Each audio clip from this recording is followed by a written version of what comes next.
தலைமை வகித்து நெறிப்படுத்தி கொண்டிருக்கிற இப்பேரவையின் முதன்மை செயலாளர் சா பாவாணன் அவர்களே, பேரவையின் மாநில தலைவர் சா மலைச்சாமி அவர்களே, மற்றும் எம் குமார், ஏ முருகேசன், சிவக்குமார், வழக்குரைஞர் பத்மநாபன், பெருஞ்சித்திரன் ஆகிய தோழர்களே, முன்னிலை வகித்து நிகழ்வை சிறப்பித்துக் கொண்டிருக்கிற கோ புதியவன், பேராசிரியர் தமிழ்குமரன், மோகன்தாஸ், பேரறிவாளன் ஆகிய தோழர்களே, அனைவரையும் வரவேற்று உரையாற்றி சிறப்பித்திருக்கிற கல்பாக்கம் வேத ஏழுமலை, மு கன்னியப்பன், எஸ் அண்ணாதுரை, தா சுப்பிரமணி, ஆ சந்திரன், இரா ஏழுமலை ஆகிய தோழர்களே, இந்த அறப்போராட்டத்தை தொடங்கி வைத்து உரையாற்றி விடைபெற்று சென்றிருக்கிற ஓய்வு பெற்ற IAS அதிகாரி திருமிகு சி செல்லப்பன் அவர்களே, இந்த நிகழ்வில் பங்கேற்று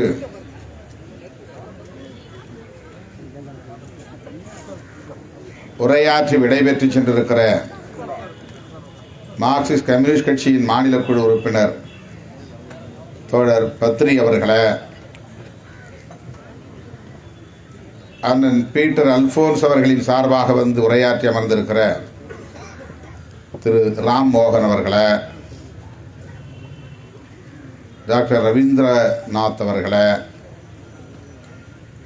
நமது கட்சியின் துணை பொதுச் செயலாளர் சட்டமன்ற உறுப்பினர் தம்பி SS பாலாஜி அவர்களே, கட்சியின் முதன்மை செயலாளர் AC பாவரசு அவர்களே, தலைமை நிலைய செயலாளர் ஆ பாலசிங்கம் அவர்களே,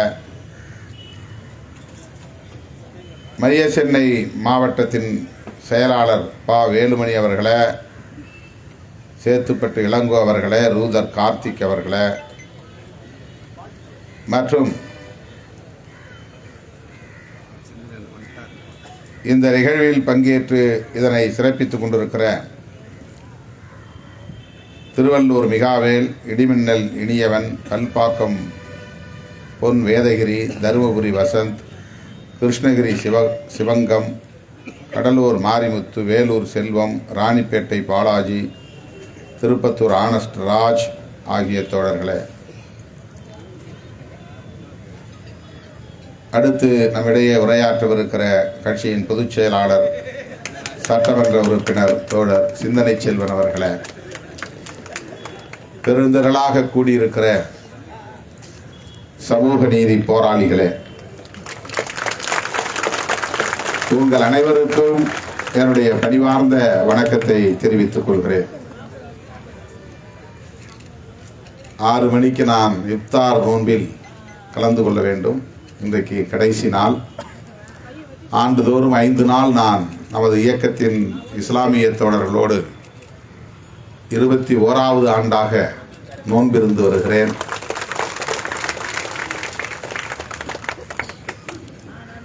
நீங்களும் இன்றைக்கு நோன்பு இருக்கிறீர்கள். ஆனால் காலையில் சாப்பிட்டு இருப்பீர்கள். ஒருவேளை பட்டினி, தண்ணீர் அருந்திருப்பீர்கள். என்றாலும் கூட உண்ணாநிலை. நீங்களும் இப்போது பசியோடு இருப்பதால் விரைந்து இந்த நிகழ்வை நாம் நிறைவு செய்ய வேண்டிய நிலையில் இருக்கிறோம். ஏற்கனவே இங்கு இதே இடத்தில் 2ஆம் தேதி என்று கருதுகிறேன், இதேபோல பெருந்திரளான ஒரு ஆர்ப்பாட்டம் நடைபெற்றது. அன்றைக்கும் நான் இந்த கோரிக்கைகளை எல்லாம் ஆதரித்து உரையாற்றியதை இங்கே வந்திருப்பவர்களில் பெரும்பாலோர் கேட்டிருக்கக்கூடும். தமிழ்நாடு அரசு கொள்கை அளவிலே இந்த சட்டத்தை கொண்டு வர ஏற்கனவே உடன்பட்டு விட்டது, முடிவெடுத்து விட்டது. அதிலே யாருக்கும் மாற்று கருத்து இல்லை. இன்னும் சொல்ல போனால் இந்த சட்ட மசோதாவும் தயாராகிவிட்டது. எப்போது சட்டமன்றத்தில் அறிமுகப்படுத்துவார்கள், அதை நிறைவேற்றுவார்கள் என்பதுதான் இப்போது நம் முன்னால் இருக்கிற கேள்வி. கடந்த முறை சட்டமன்ற கூட்டத்தொடரின் போதே அந்த சட்டம் வரும் என்று நாம் பேராவலோடு காத்திருந்தோம். தவிர்க்க இயலாத நிலையில் அது வர இயலாமற் போய்விட்டது என்பதை அறிய நேர்ந்தது. இந்த முறை வருகிற மார்ச் 14ஆம் தேதி பட்ஜெட் கூட்டத்தொடர் தொடங்குகிறது. இந்த கூட்டத்தொடரில் இந்த சட்டம் நிறைவேறும் என்கிற நம்பிக்கையோடு இந்த ஆர்ப்பாட்டத்தை இன்றைக்கு நாம் நிறைவு செய்வோம். 5ஆம் கட்டம் போராட்டம் தேவைப்படாது என்று நான் நம்புகிறேன். பாவாணன் இங்கே பேசுகிற போது இது 4வது கட்டம், 5வது கட்டமாக போராட வேண்டும். அது பேரணி, கோட்டையை நோக்கிய பேரணி. குறைந்தது 25,000 அரசூழியர்களை நாங்கள் திரட்டப் போகிறோம் என்று இங்கே உணர்ச்சி பொங்க கூறினார்.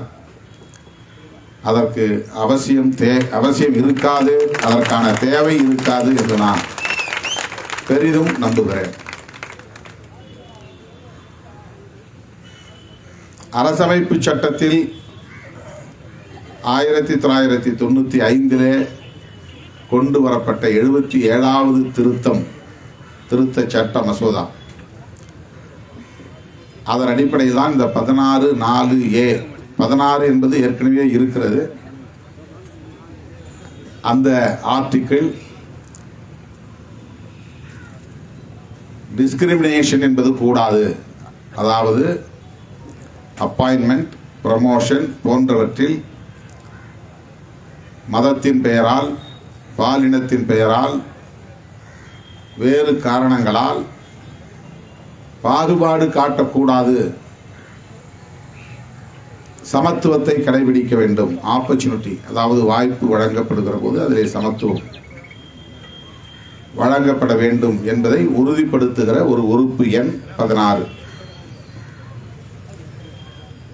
1995 இந்த திருத்தம் அரசமைப்பு சட்டத்தில் மேற்கொள்ளப்பட்டது. எதற்காக என்றால், மண்டல் பரிந்துரையின் பக்க விளைவாக இது நிகழ்ந்தது. மண்டல் பரிந்துரை பிற்படுத்தப்பட்ட, அதாவது இதர பிற்படுத்தப்பட்ட மக்களுக்கு இடஒதுக்கீட்டை நடைமுறைப்படுத்துவதற்கான ஒரு பரிந்துரை. அதுவும் நீண்ட காலம் கிடப்பிலே இருந்தது. தொடர் போராட்டங்களின் விளைவாக சமூக நீதி காவலர் VP சிங் அவர்கள் பிரதமராக இருந்த காலத்தில் மறைந்த ராம்விலாஸ் பாஸ்வான் அவர்கள் உற்ற துணையாக இருந்த சூழலில் அன்றைக்கு இதர பிற்படுத்தப்பட்டோருக்கு 27 விழுக்காடு இடஒதுக்கீட்டை வேலை வாய்ப்பிலே நடைமுறைப்படுத்துவது என்கிற ஒரு அறிவிப்பு வெளியானது. அதனால் VP சிங் ஆட்சியையே இழக்க நேர்ந்தது. RSS கட்டுப்பாட்டில் இயங்குகிற பாரதிய ஜனதா கட்சி அன்றைக்கு VP சிங் அவர்களுக்கு வழங்கிய ஆதரவை திரும்ப பெற்றுக் கொண்டது. எதற்கு என்றால், OBC மக்களுக்கு இடஒதுக்கீட்டை நடைமுறைப்படுத்தியதற்காக ஒரு ஆட்சியை கவிழ்த்த கும்பல் தான் BJP. இது தெரியாமல் இன்றைக்கு OBC தலைவர்கள் எல்லாம் அவருக்கு பின்னால் போய் கொண்டிருக்கிறார்கள். அந்த பரிந்துரையை ஆதரித்த நம்மை எதிரியாக காட்டுகிறார்கள். அந்த பரிந்துரையை எதிர்த்து ஆட்சியை கவிழ்த்த BJPயோடு கைகோர்த்து நிற்கிறார்கள். OBC மக்கள் புரிந்து கொள்ள வேண்டும், OBC இளைஞர்கள் புரிந்து கொள்ள வேண்டும், OBC இளம் தலைமுறையினர், மாணவ செல்வங்கள் புரிந்து கொள்ள வேண்டும். OBC மக்களுக்கான இடஒதுக்கீட்டை எதிர்த்து VP சிங் அவர்களின் ஆட்சியையே கவிழ்த்த கும்பல் BJP கும்பல். ஆட்சியை கவிழ்த்ததோடு நின்று விடாமல் அத்வானி ரத யாத்திரை என்கிற பெயரால் ஒரு ரத்த யாத்திரையே நடத்தி முடித்தார். வன்முறை வெறியாட்டத்தை கட்டவிழ்த்து விட்டார். பல்கலைக்கழகங்களில் படித்துக் கொண்டிருந்த முன்னேறிய சமூக பிரிவினரை சார்ந்த மாணவர்களை எல்லாம் வன்முறைகளில் ஈடுபடுத்திய கட்சிதான், அரசியல் கட்சிதான் பாரதிய ஜனதா கட்சி. ஒன்றை நினைவிலே கொள்ள வேண்டும், அத்வானி நடத்திய ரத யாத்திரை ஷெட்யூல் காஸ்ட் மக்களுக்கு எதிரானதல்ல. அத்வானி தலைமையில் நடந்த ரத யாத்திரை என்கிற அந்த ரத்த யாத்திரை பழங்குடி மாணவர்களுக்கு மக்களுக்கு எதிரானதல்ல. எம்பிசி பிசி என்று சொல்லப்படக்கூடிய ஓபிசி மக்களுக்கு எதிரான ரத்த யாத்திரை. அது பிஜேபி நடத்திய ரத்த யாத்திரை 1992. விபி சிங் ஆட்சியையே கவிழ்த்த கும்பல். எப்படி நீ ஓபிசிக்கு இடஒதுக்கீடு தரலாம்? உன் ஆட்சியை நாங்கள் கவிழ்க்கிறோம் என்று ஆட்சியை கவிழ்த்ததோடு வன்முறை வெறியாட்டம் வட இந்திய மாநிலங்களில் தலைவிரித்தாடுவதற்கு வழிவகுத்த கும்பல் தான் பாரதிய ஜனதா கும்பல். ஓபிசி என்றால் அவர்களும் இந்துக்கள் தான். இந்துக்களுக்காக நாங்கள் போராடுகிறோம் என்று சொல்லுகிற பாஜக, இந்துக்களின் பாதுகாவலர்கள் என்று சொல்லிக் கொள்ளுகிற பாஜக, இந்து சமூகத்தை சார்ந்தவர்களுக்கு இடஒதுக்கீடு தரக்கூடாது என்று வன்முறை வெறியாட்டத்தை நடத்தி விபி சிங் ஆட்சியை கவிழ்த்து இரத்த களரியை ஏற்படுத்தியது.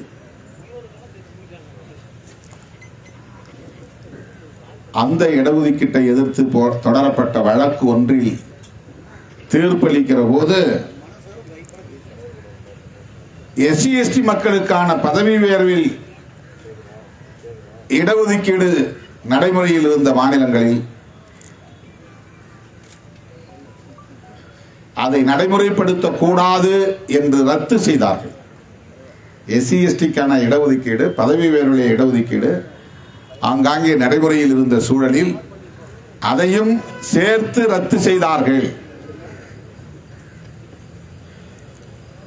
வழக்கு நடந்தது ஓபிசி மக்களுக்கான வழக்கு. அதில் எஸ்சி எஸ்டி மக்களுக்கான பதவி உயர்வில் இடஒதுக்கீடு என்பதும் பாதிக்கப்பட்டது. அதை எதிர்த்து அகில இந்திய அளவில் பட்டியல் சமூகத்தை சார்ந்த இயக்கங்கள், கட்சிகள், தலைவர்கள் தொடர்ந்து போராடியதன் விளைவாக அன்றைக்கு நாடாளுமன்றத்தில் இந்த சட்ட திருத்த மசோதா கொண்டு வரப்பட்டது. 77வது சட்ட திருத்த மசோதா அரசமைப்பு சட்டத்தில் அப்போது திருத்தப்பட்டதுதான் 16(4)A 1995. 1995க்கு பிறகு இன்றைக்கு 30 ஆண்டுகள் ஆகின்றன. இந்த சட்ட திருத்த மசோதா 30 ஆண்டுகள் ஆகின்றன. இந்த சட்டத்தை, அதாவது 16(4)A என்கிற திருத்தத்தை தன்னியல்பாக பின்பற்ற வேண்டிய பொறுப்பு மாநில அரசுகளுக்கு இருக்கிறது. யாரும் போராட்டம் நடத்தி தான் அதை நடைமுறைப்படுத்தணும் அப்படிங்கிறது கிடையாது. அரசமைப்பு சட்டத்தை மதிக்கக்கூடியவர்கள், அந்த சட்டத்தை நடைமுறைப்படுத்தக்கூடியவர்கள், அந்த சட்டத்தின்படி நாங்கள் இயங்குவோம், செயல்படுவோம், ஆட்சி செய்வோம் என்று உறுதியேற்றுக் கொண்டவர்கள் அனைத்து மாநிலங்களை சார்ந்த ஆட்சியாளர்களும் தன்னியல்பாக அந்த திருத்தத்தை நடைமுறைப்படுத்தி இருக்க வேண்டும். அது ஒரு புறம். ஆனால் தமிழ்நாட்டில் ஏற்கனவே பதவி உயர்வில் இடஒதுக்கீடு நடைமுறையில் இருக்கிறது. அவர்கள் நடைமுறைப்படுத்துவதற்கென்று ஒரு இன சுழற்சி முறை என்கிற உத்தியை கையாண்டு வருகிறார்கள். முதலில் அது 100 புள்ளி இன சுழற்சி முறை, 100 பாயிண்ட் ரோஸ்டர் என்பது நடைமுறையில் இருந்தது. இஸ்லாமியர்களுக்கான இடஒதுக்கீடு 3.5 என்று வந்த காலத்தில் அது 0.5 என்ற நிலையிலே இருந்த சூழலில் 100 பாயிண்ட் என்பதிலே பொருந்தவில்லை என்பதால் அதை முழுமையாக்குவதற்காக 200 பாயிண்ட் என்கிற முறையிலே ஒரு ப்ரொசீஜர் நடைமுறைக்கு அறிமுகப்படுத்தப்பட்டது. அதனால்தான் 200 பாயிண்ட் ரோஸ்டர் முறை வந்தது. 100 பாயிண்ட் ரோஸ்டரே போதுமானது. கிறிஸ்தவர்களுக்கு வழங்கப்பட்ட இடஒதுக்கீட்டை அதுவும் பின்னத்திலே வழங்கப்பட்டது 0.5. அவர்கள் வேண்டாம் என்று சொல்லிவிட்டார்கள். இஸ்லாமியர்களுக்கு வழங்கப்பட்ட உள்ஒதுக்கீடு அந்த 3.5 அது 0.5 என்பதிலே முடிந்ததால் நடைமுறைப்படுத்துவதிலே ஏற்பட்ட சிக்கலை தீர்ப்பதற்கு அந்த இன சுழற்சி முறையில் இன்னொரு உத்தியை கையாளுகிற வகையில் 100 பாயிண்ட் என்பதை 100 புள்ளி என்பதை 200 புள்ளி இன சுழற்சி முறை என்று இதை அறிமுகப்படுத்தியது, நடைமுறைப்படுத்தியது தமிழக அரசு.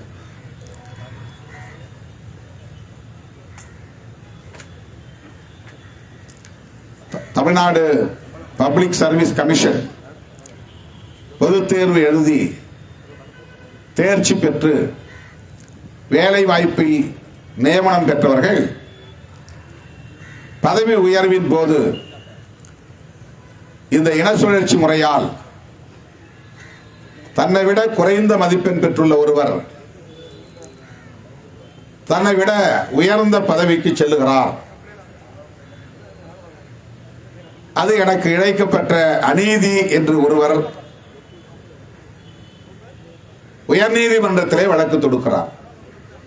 அந்த வழக்கு ஓபிசி சமூகத்தினருக்கு இடையிலே நடக்கிற வழக்கு. அந்த வழக்கை விசாரித்த உயர்நீதிமன்றம் அவருக்கு இழைக்கப்பட்டது அநீதிதான்,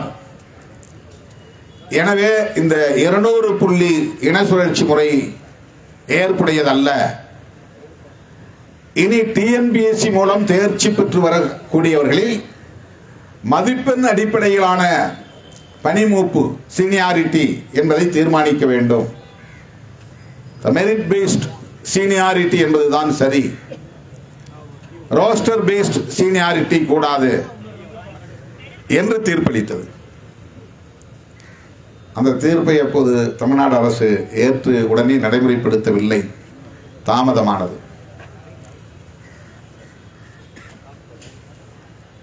உச்ச நீதிமன்றம் மேல்முறையீட்டுக்காக செல்கிறார்கள்.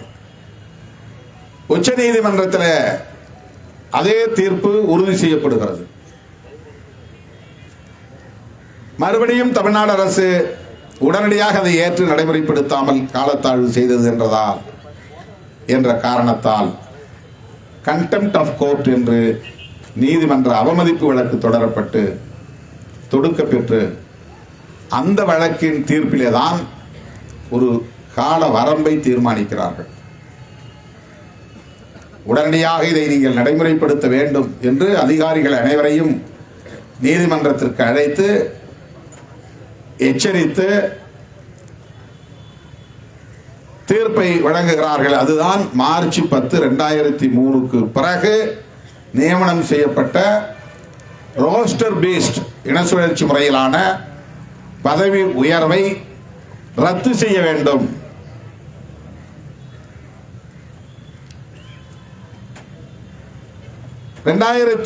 மார்ச் 10 என்பதை எப்படி ஒரு வரம்பாக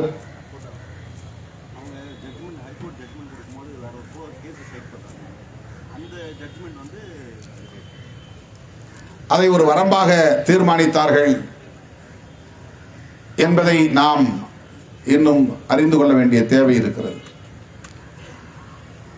அதற்கு முன்பு பதவி உயர்வு பெற்றவர்களுக்கு பிரச்சனை இல்லை. 2003 மார்ச் 10க்கு பிறகு, மார்ச் 10, மார்ச் 11க்கு பிறகு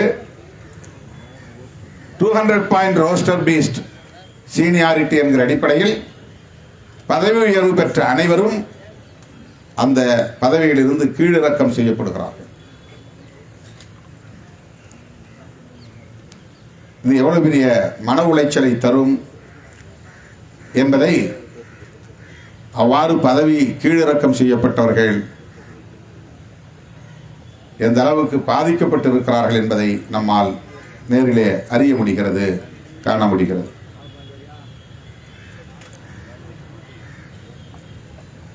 இனிமேல் இவர்கள் பதவி உயர்வை அடைய முடியாது, அதற்கான வாய்ப்பே இல்லை என்கிற ஒரு சூழல் உருவாகிவிட்டது. டிஎன்பிஎஸ்சி தேர்வில் அதிக மதிப்பெண் பெற்று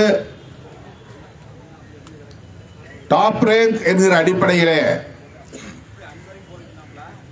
தகுதி அடிப்படையிலே, மதிப்பெண் அடிப்படையிலே பதவி உயர்வு பெற்றால்தான் வாய்ப்பு உண்டு என்கிற நிலை. இந்த பாதிப்புகளின் விளைவாகத்தான் நாம் இந்த கோரிக்கையை மாநில அரசின் கவனத்திற்கு கொண்டு செல்கிறோம். 95 திருத்தப்பட்ட அரசமைப்பு சட்டம் மாநில அரசுக்கு அதிகாரம் தருகிறது. அந்த அதிகாரத்தை பயன்படுத்தி பதவி உயர்வில் இடஒதுக்கீட்டுக்கான ஒரு சட்டத்தை இயற்ற வேண்டும் என்பது. இதற்கு முன்மாதிரி உள்ளன, முன்மாதிரிகள், ரோல் மாடல்ஸ் உள்ளன. கர்நாடகாவிலே அப்படி சட்டம் இயற்றப்பட்டிருக்கிறது, தெலுங்கானாவிலே இயற்றப்பட்டிருக்கிறது, பஞ்சாபிலும் இயற்றப்பட்டிருப்பதாக தெரிகிறது. இப்படி ஒரு 3-4 மாநிலங்களில் அந்த திருத்த சட்டத்தை பயன்படுத்தி அரசமைப்பு சட்டத்தை 16(4)A என்ற பிரிவின் அடிப்படையில் மாநில அரசுகள் ஏற்கனவே சட்டம் இயற்றி இருக்கின்றன. பதவி உயர்வை அதன் அடிப்படையில் உறுதிப்படுத்தி இருக்கிறார்கள். எனவே தமிழ்நாடு அரசும் அதை பின்பற்ற வேண்டும் என்பதுதான் நம்முடைய வலுவான கோரிக்கை. இதற்கு நாம் போராட்ட களங்களின் ஊடாகவும் அழுத்தம் தருகிறோம். சட்டமன்றத்தில் இடம்பெற்றுள்ள கட்சி என்கிற முறையில் நம்முடைய சட்டமன்ற உறுப்பினர்கள் சட்டமன்றத்திலும் உங்கள் குரலை ஓங்கி ஒலித்துக் கொண்டிருக்கிறார்கள். அது மட்டும் போதாது என்று இல்லாமல் தனிப்பட்ட முறையிலும் உரிய அதிகாரிகளை சந்தித்து அழுத்தம் கொடுத்து வருகிறார்கள். தலைமைச் செயலாளர், முதலமைச்சர் என்று தீர்மானிக்கும் இடத்தில் இருக்கிற ஆட்சியாளர்களையும் நாம் சந்தித்து அழுத்தம் கொடுத்து வருகிறோம். அதன் ஒரு கட்டமாகத்தான் இன்றைக்கு இந்த போராட்டம் நடைபெற்றுக் கொண்டிருக்கிறது. இடஒதுக்கீடு என்பது விளிம்பு நிலை மக்களின் பாதுகாப்புக்கானது, மேம்பாட்டுக்கானது, தலை நிமிர்வுக்கானது. ஆனால் அந்த இடஒதுக்கீட்டுக்கே தேசிய அளவில் ஆபத்து உள்ளது என்பதையும் நாம் கவனத்திலே கொள்ள வேண்டியிருக்கிறது. அடிப்படையிலே இடஒதுக்கீடு என்கிற கருத்தியலுக்கே தீங்கு சூழ்ந்துள்ளது, பெருந்தீங்கு சூழ்ந்துள்ளது. அந்த கருத்தியல் இருந்தால்தானே, சமூக நீதி கோட்பாடு இருந்தால்தானே பதவி உயர்வில் இடஒதுக்கீடு வேண்டும் என்கிற கோரிக்கையையும் நாம் வலுவாக வைக்க முடியும். அந்த கருத்தை பாதுகாக்கக்கூடிய பெட்டகமாக இருக்கிற அரசமைப்பு சட்டத்திற்கே ஆபத்து சூழ்ந்துள்ளது. அந்த ஆபத்திலிருந்து அரசமைப்பு சட்டத்தை பாதுகாத்தால் தானே பதவி உயர்விலும் இடஒதுக்கீடு வேண்டும் என்று நாம் கேட்க முடியும். இந்த தீர்ப்பை விசாரித்தவர்கள் உச்சநீதிமன்றத்திலே ஒருவர் B.R. கவாய், இன்னொருவர் விக்ரம் நாத் என்று கருதுகிறேன். அதில் B.R. கவாய் என்பவர் R.S. கவாயினுடைய மகன் என்று கருதுகிறேன். R.S. கவாய் யார் என்றால் குடியரசுக் கட்சியின் தலைவர்களுள் ஒருவர். அம்பேத்கர் அவர்கள் இறந்த பிறகு குடியரசுக் கட்சி அகில இந்திய அளவில் புகழ்பெற்ற, செல்வாக்கு பெற்ற ஒரு கட்சியாக இருந்தது.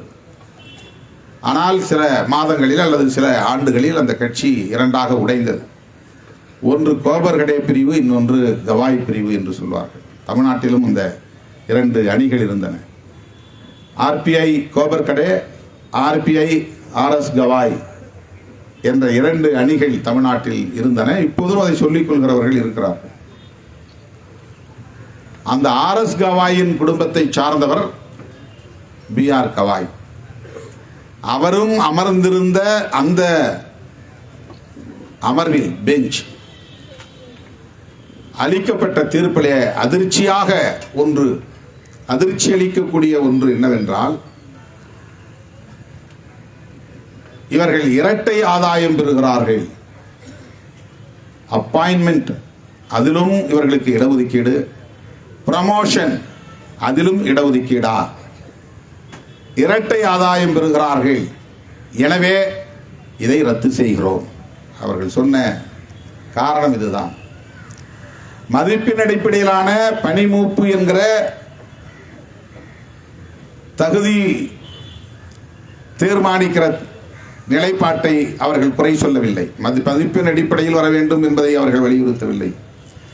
இன சுழற்சி முறையால் மதிப்பெண் அதிகம் பெற்றவர்கள் பாதிக்கப்படுகிறார்கள் என்கிற அடிப்படையில் கூட அதை அவர்கள் தீர்மானிக்கவில்லை. அவர்கள் சொல்லுகிற செய்தி என்னவென்றால், அப்பாயின்மெண்ட்ல என்ட்ரி லெவலிலும் இவங்களுக்கு இடஒதுக்கீடு, ப்ரமோஷன்லையும் இவங்களுக்கு இடஒதுக்கீடு, இப்படி இடஒதுக்கீட்டின் காரணத்தால் இரட்டை ஆதாயம் பெறுகிறார்கள்.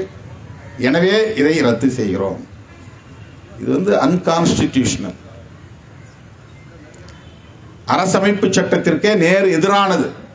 அப்படி ஒரு தீர்ப்பை வழங்கிய இடத்தில் ஒரு தலித் இருந்தார் என்பதுதான் அதிர்ச்சியான, கசப்பான ஒரு உண்மையாகவும் இருக்கிறது. அவர் எந்த பின்னணியில் இருந்து அந்த தீர்ப்பை எழுதினார் என்று எனக்கு தெரியவில்லை.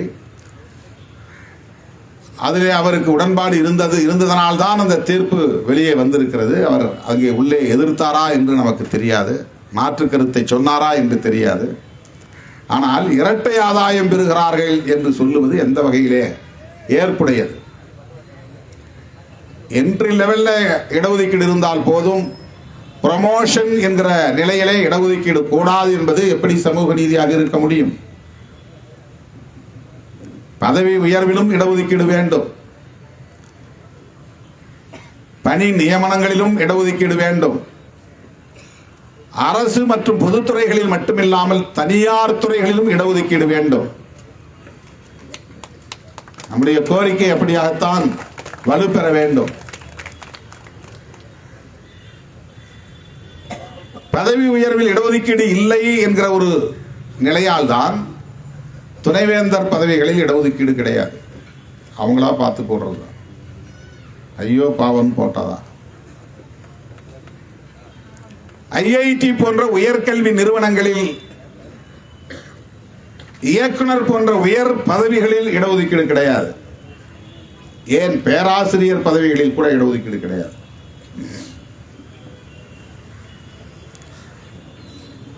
அவங்களுக்கு வேண்டியவங்களை ப்ரொஃபஸரா, ஹெட் ஆஃப் த டிபார்ட்மெண்டா போடுவாங்க. அது எந்த ப்ரொசீஜரும் கிடையாது, சீனியாரிட்டி கிடையாது. விளிம்புநிலை மக்களுக்கான முன்னுரிமை என்பது கிடையாது.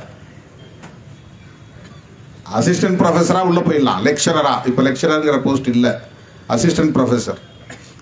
அதுல இடஒதுக்கீடு இருக்கிறதா? உண்டு. அதுல இடஒதுக்கீடு உண்டு. Entry level.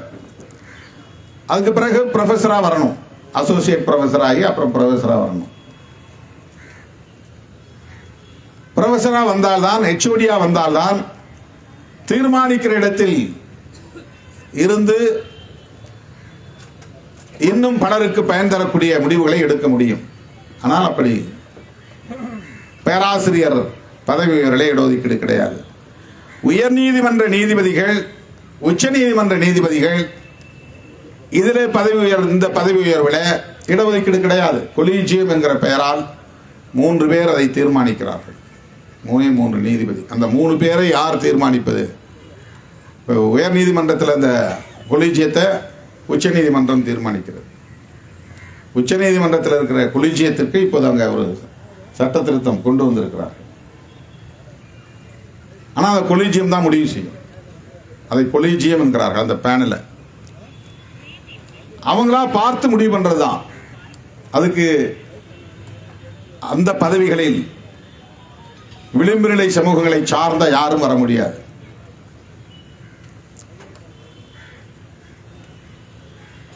இப்படிப்பட்ட அநீதி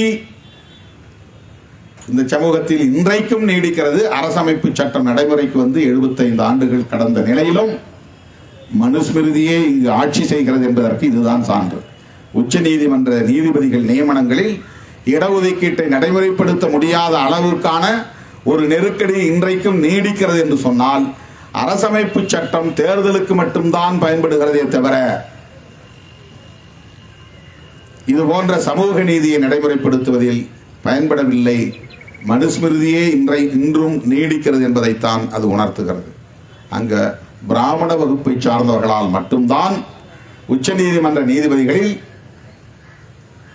பதவி உயர்வை பெற முடியும் என்கிற நிலை இருக்கிறது. முன்னேறிய சமூகங்களை சார்ந்தவர்கள் தான் பதவி உயர்வை பெற முடியும். ஓபிசி கூட பெற முடியாது. நம்ம முன்னால வந்து நான் ஆண்ட பரம்பரை என்று மார்பை விரித்து காட்டுகிற யாரும் அங்கே போய் போராடுவதில்லை. தலித்துகளுக்கு எதிராக பேசவும் தலித்துகளை நசுக்கவும் இவர்கள் வல்லமை பெற்றவர்களாக இருக்கிறார்களே தவிர, ஏன் உச்ச நீதிமன்ற நீதிபதிகளில் எங்களுக்கான பிரதிநிதித்துவம் இல்லை என்று ஓங்கி குரல் கொடுக்கக்கூடிய திராணி யாருக்கும் இல்லை. ஓபிசி தலைவர்களில் அந்த தெம்புடையவர்கள் யாரும் இல்லை. விசிகா கொடி கம்பம் ஏற்றிட்டா அந்த கொடியை வெட்டி போடு, அந்த கொடியை அறுத்து போடு, கருப்பங்காட்டில் பதுகி இருந்து கல்லால் அடி, குடிசைகளை கொளுத்து. உச்ச நீதிமன்றத்தில் நீதிபதிகள் நியமனங்களில் நமக்கான பிரதிநிதித்துவம் இல்லையே, அதை யார் சுரண்டுகிறார்கள், யார் அதை தடுக்கிறார்கள் என்ற கவலை அவர்களுக்கு கிடையாது. கவலைப்படுகிறவர்கள் விடுதலை சிறுத்தைகள், புரட்சியாளர் அம்பேத்கரின் வாரிசுகள், தந்தை பெரியாரை உண்மையாக கோட்பாட்டு தந்தையாக ஏற்றுக்கொண்டவர்கள் தான் நாம் கவலைப்படுகிறோம். எனவே இது வெறும் பதவி உயர்வுக்கான இடஒதுக்கீட்டுக்கு நடக்கிற போராட்டம் என்று கருதக்கூடாது. சமூக நீதி என்கிற கோட்பாட்டை பாதுகாப்பதற்கு நடக்கிற போராட்டம். அந்த புரிதலோடு இந்த போராட்ட களத்தை மேலும் விரிவுபடுத்துவோம், வலுப்படுத்துவோம் என்பதை சொல்லி வாய்ப்புக்கு நன்றி கூறி முடிக்கிறேன். நன்றி, வணக்கம்.